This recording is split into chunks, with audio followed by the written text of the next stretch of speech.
Welcome. Today we're going to talk about some design challenges. One of the most common is a pathway and how to light that up. I'm Tim Pogue with Resort Lighting from Southampton, New York. We can be found on the web at resortlighting.net and email resortlighting@gmail.com. So you have a pathway. What do you do to light that pathway?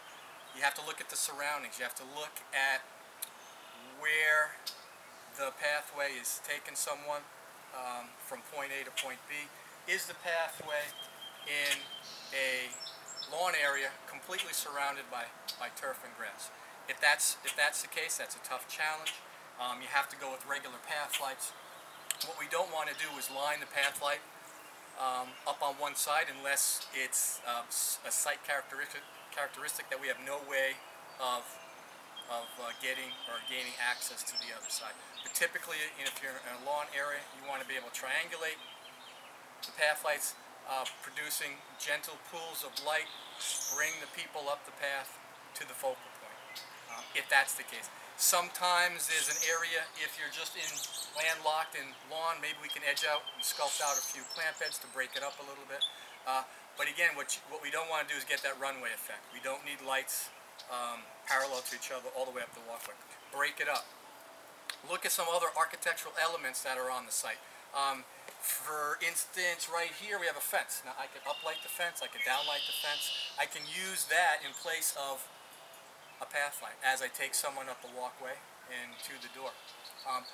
Look at surrounding trees, other architectural elements, the building. Can I downlight, uplight a tree and create some spill lighting?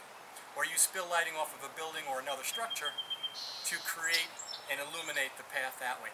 Again, nothing precludes you from utilizing a path light, some uplighting, some downlighting, some spill lighting to illuminate the walkway and still accomplish the design task at hand. Look at your purpose before you design.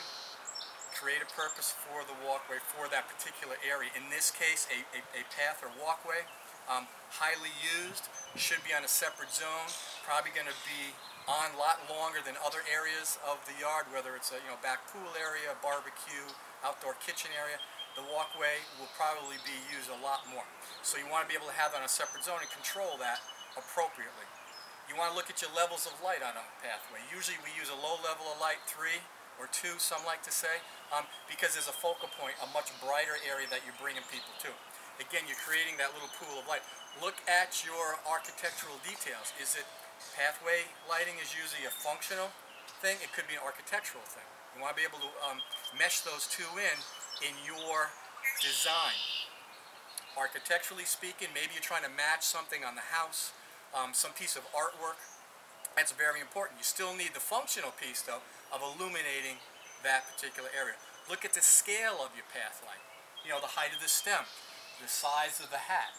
Okay, if we're in a very large expanse area, we probably want maybe a little larger hat, and maybe a shorter stem. We could raise it up and create more of a path, and then go to an area light. If you're in a very small, tight, enclosed area, maybe it's a smaller light, smaller stem, smaller hat. Again, dimensions are important. Scale of your design, your final installation will mean a lot to the customer, and eventually to the components that you pick for that particular job. So when you're looking at lighting, especially the most common design challenge, pathway, light the pathway. That's the most important thing. And usually that's one of the first design things that you have to come up with. So take a look at that. You can mix. Look at all the elements around you. Look at the landscape. Look at landscape features. Look at the house. Look at fencing. Look at walkways. Look at the scale. Look at the lawn. Look at plant beds. Plan accordingly. You can mix all these together to still accomplish the same task. One final point too, there's even brick paver lines that can take the place of a brick in the particular pattern. So again, using all these elements, have some fun with it. Break it up. It'll be much more enjoyable.